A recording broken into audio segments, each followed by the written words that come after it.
ఆంధ్రజ్యోతి సంచలన కథనం ఏమనిపిస్తోంది? కాంగ్రెస్ పార్టీ ప్రభుత్వం వాళ్ళది వాళ్ళు కొట్టుకోవడం ఇదంతా కూడా ఇది అంటే కాంగ్రెస్ రాజకీయాలను సుదీర్ఘంగా చూసిన వాడికి ఎవరికి ఇదేం ఆశ్చర్యం కలగట్లేదు sir.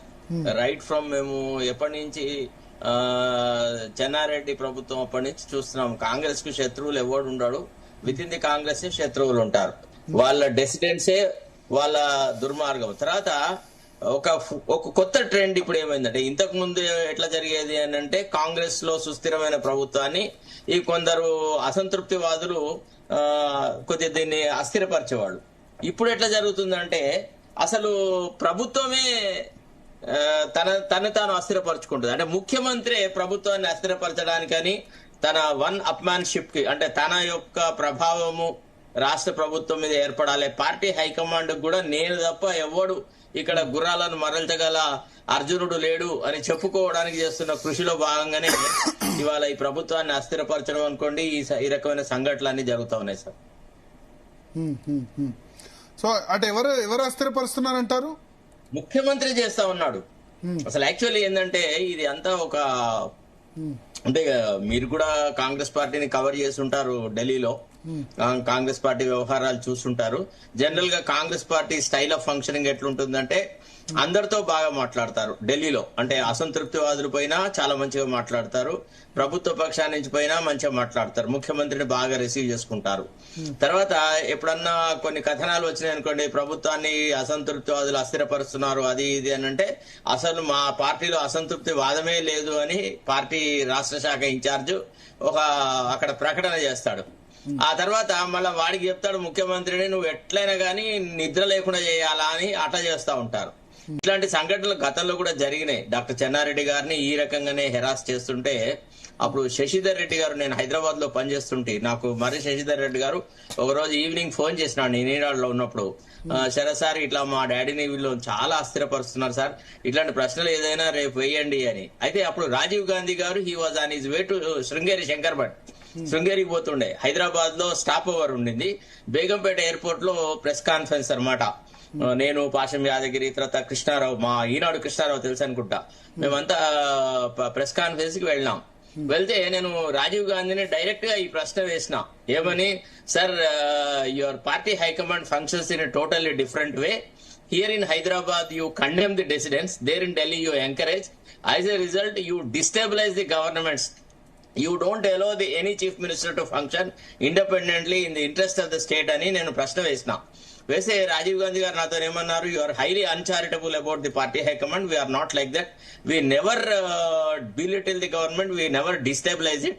Rather, we would hear everybody. But anyway you made that comment, can you give an example అని అన్నాడు. అప్పుడు డాక్టర్ ఎంవి మైసూరారెడ్డి అనే అతను డాక్టర్ చెన్నారెడ్డి గారు నక్సలైట్లతో అయితే డిస్కషన్స్ చేస్తుండేనో ఆ పాలసీని తప్పుపడుతూ on the floor of the house criticise చేసినాడు. So I exemplified that. Sir, this is the latest example. Actually, you held talks with Liberation Front fellows in Punjab and Assam, Mizoram, everywhere. But here in Hyderabad, if the Honorable Chief Minister wants to talk to the extremist groups and want to bring in peace, when I want to bring them into the mainstream of life, why should a legislator of your policy have an objection అని నేను అడిగిన. Who is that legislator అని అప్పుడు రోషయ్య గారు PCC అధ్యక్షుడు ఆయన చెవులో అడిగినాడు. అడిగితే రాజీవ్ గాంధీ గారికి చెవులో రోషయ్య గారు చెప్పినారు మైసూరారెడ్డి అని. అయితే యాక్చువల్లీ డాక్టర్ మైసూరారెడ్డి నాకు కూడా చాలా మంచి మిత్రుడు. మేము చాలా సార్లు వాళ్ళ ఇంటికి పార్టీలకు వాటికి వీటికి పోయేవాళ్ళము. అయితే ఆయన ఏమన్నాడు, we are issuing a show cause notice to him అన్నాడు. So that was the trend in those days. ఇప్పుడు ప్రజెంట్ చీఫ్ మినిస్టర్ కి ఏంటంటే he finds himself as an odd man within the party. ఇప్పుడు కాంగ్రెస్ లో ఆయన సహజంగా ఎసిమిలేట్ కాలేకపోతా ఉన్నాడు. తన సుప్రమసీ రావాలి, తనకు ప్రాధాన్యత రావాలి, తనకు గుర్తింపు రావాలంటే ఆయనకు గుర్తింపు ఎవరి నుంచి వస్తుంది? గతంలో ఆయనతో పాటు తెలుగుదేశం పార్టీలో పనిచేసిన వాళ్ళతోనైనా, లేకపోతే బీఆర్ఎస్ నుంచి కాంగ్రెస్ పార్టీకి మైగ్రేట్ అయిన వాళ్ళ మధ్యలోనే ఆయనకు గుర్తింపు ఉంటది. సహజంగా కాంగ్రెస్ భావజాలంతో కాంగ్రెస్ పార్టీని నమ్ముకున్న వాళ్ళు, జెండా పట్టుకున్న వాళ్ళు రేవంత్ రెడ్డిని ఒక ఇలుట పాలు లాగానే చూస్తూ ఉంటారు. సో ఈ సుప్రీమసీ కోసమని, తర్వాత రెండోది పార్టీ హైకమాండ్ కి డబ్బుల కలెక్షన్ అనేది ఒక పెద్ద issue actually party now functions or rather parties ఉచ్ఛ్వాస నిశ్వాసాలు అంటే ఓన్లీ తెలంగాణ ప్రభుత్వం ద్వారానే జరుగుతుంది. ఇవాళ సోనియా గాంధీకి ట్రీట్మెంట్ అయినా, రాహుల్ గాంధీ విదేశీ యాత్రలైనా, లేకపోతే ప్రియాంక గాంధీ విలాస యాత్రలైనా, ఇవన్నీ తెలంగాణ రాష్ట్ర డబ్బులతోనే జరుగుతుంటాయి అన్నమాట. సో ఇక్కడ బట్టి విక్రమార్క కూడా ఇటీవల ఏంటంటే నేను కూడా డబ్బులు I can also raise funds for the party అనేటువంటి ఒక కాంపిటీషన్ లో పోయినాడు చీఫ్ మినిస్టర్ కి. But the chief minister wanted to prove him that this fellow is unfit, ఇతని he is incapable of doing that అని ఒక రకంగా మొత్తం అక్షర సత్యం సార్. ఆంధ్రజ్యోతిలో ఏదైతే వచ్చిందో అది అక్షర సత్యం. నిన్న గనక మీరు బట్టి విక్రమార్క ప్రెస్ కాన్ఫరెన్స్ చూసుంటే ముఖం పేలవంగా ఇది, అసలు అతను జవాబులు చెప్పలేకపోయినాడు. He has surrendered before the chief minister and said sir let us stop this controversy here అని అంటే అది అక్కడ ఆపి టెండర్లు క్యాన్సిల్ చేస్తున్నానని డిక్లేర్ చేసి ముఖ్యమంత్రి ఏమో అక్కడ మా మంత్రివర్గాన్ని చాలా అపఖ్యాతి పాలు చేస్తున్నారు, మీరిద్దరు మీడియా వాళ్ళు కొట్లాడుకోవడం ఏంది? మీడియా వాళ్ళకి ఎప్పుడు కొట్లాటే ఉంటది.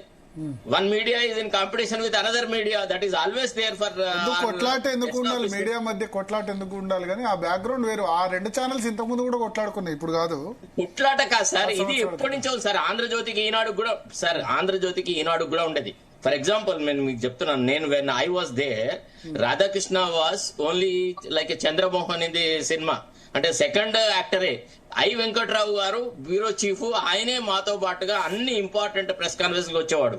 ఐ వెంకట్రావు, నేను, తర్వాత కృష్ణారావు, డక్కన్ క్రానికల్ నుంచి వాడు మన పేరేమంటే పేరు జ్ఞాపకం వస్తలేదు సార్. తర్వాత మేమందరం పోయేవాళ్ళం అనమాట. మా బ్యాచ్ లో Radhakrishna only Telugu Desam party affairs మాత్రమే చూసేవాడు. అర్థమైందా లేదా? అసలు ఇక్కడ ఎక్కడ కూడా ఇది రాధాకృష్ణ గనక ఒక కరెక్ట్ సోర్సెస్ నుంచి ఇన్ఫర్మేషన్ లేకుంటే అంత బాహాటంగా అంత ఇదిగా పేర్లు పెట్టి రాయడు. ఇప్పుడు Revanth Reddy he's succeeded in proving that Bhatti Vikramarka is incapable of raising any funds for the party. He doesn't know, he can't run the show. I am indispensable to the party అనేది చూపెట్టడంలో సక్సీడ్ అయినాడు. This is all a game of one upmanship within the party sir. This is my information, my knowledge and my understanding of the issue. లేకపోతే రాధాకృష్ణ ఈ రోజు ఖచ్చితంగా front పేజీలో రాసి ఉండేవాడు. రాధాకృష్ణ కూడా చెప్పినారు, ఇక జాలయ్య వాడు మన కాళ్ళ దగ్గరికి వచ్చినాడు, ఇది ఇక్కడికే వదిలేట్టు అనేలాగా ఒక మెసేజ్ ఇవ్వడం వల్లనే రాధాకృష్ణ కూడా సైలెంట్ అన్నాడు. ఇదే సపోజ్ ఇట్లాంటి ఇన్సిడెంట్ ఆంధ్రాలో కొత్త పలుకు ఆయన సండే రాస్తారు.